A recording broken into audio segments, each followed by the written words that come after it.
I knew that things were bad from the blacks toward the whites, but until I read that book, I had no idea how bad it was. Because the media don't tell you everything. They don't really, if it's a black on white crime, they don't say black person attacked white person. They'll say youth or, you know, a mob or something like that. And so the message is really not getting out. Do you think the media is afraid to report that it's a black person doing this or black people? Or they want to cover it up so that this warfare race war or violence can continue? All of the above. You know, the Society of Professional Journalists, the National Association of Black Journalists, and other places, they have they have seminars about how to cover black crime. Wow. And you know, and I could, if anybody wants to take that seminar, I could save you a couple $100. Here's how you cover black crime. Don't. You know, there's a good example. For example, just yesterday in the LA Times, huge story. It said, you know, there's in these malls around the country, there's lots of teens that are causing trouble, causing the malls to close early. And, you know, we're really worried about the ACLU's going, well, you can't stop the teens. Well, you know, last night in Anderson, South Carolina, little story, 200 black people rampaged through a mall, fighting, destroying property, defying police, and the same coverage in Anderson as it was here, the same papers that every day are hyper alert to every story about black people. If you look in the LA Times yesterday and today, you'll see 20 stories about, you know, the black thing, whatever it is they're writing about. Right. Except the idea that and I've been documenting this for the last couple of years, the Christmas violence, the fact that there's been over 100 malls that have been subject to black mob violence over the holidays. I mean, they could sit there and not connect the dots and say there's something wrong and this is a black thing. Yeah. We've never seen Asian kids, never seen white kids do this. That's right, that's right. And I hear all the time, well, white people do this too, poor white people do it, but you don't really hear it because it's not happening.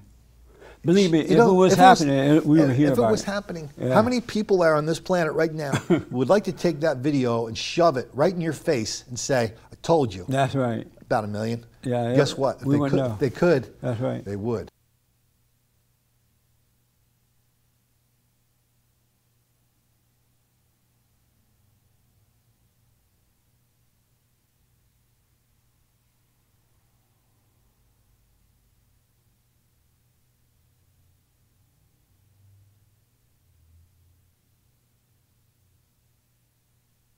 Are you surprised at the environment, or do you think that Obama created an environment that has caused this even more so to happen?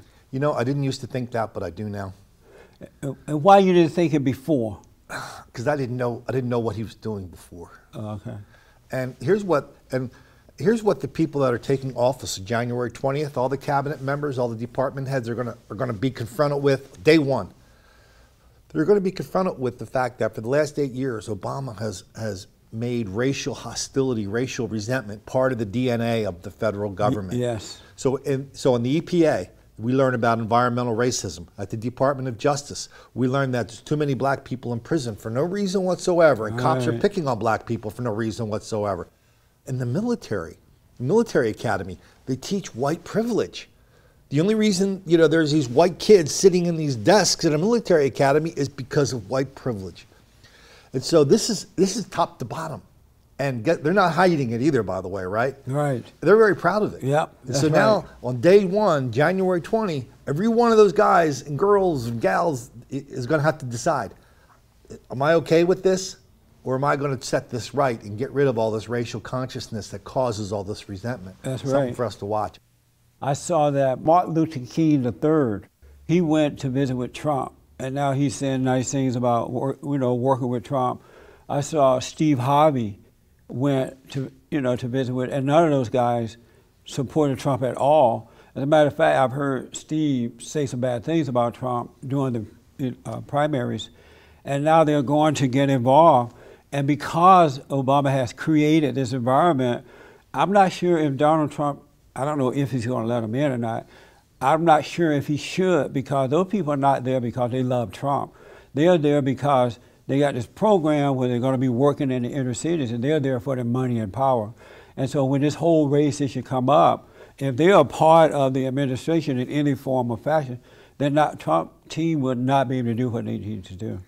I mean, they send out teams of investigators, Department of Education, Department of Justice, to schools all over the country to see to compare the numbers on discipline and performance. Yeah. If there's any gap, there's only one reason only. That's white racism. That's right. And so the Department of Education, that woman, day one, she's going to have to decide: am I okay with that? Yeah. Am I okay with that fairy tale?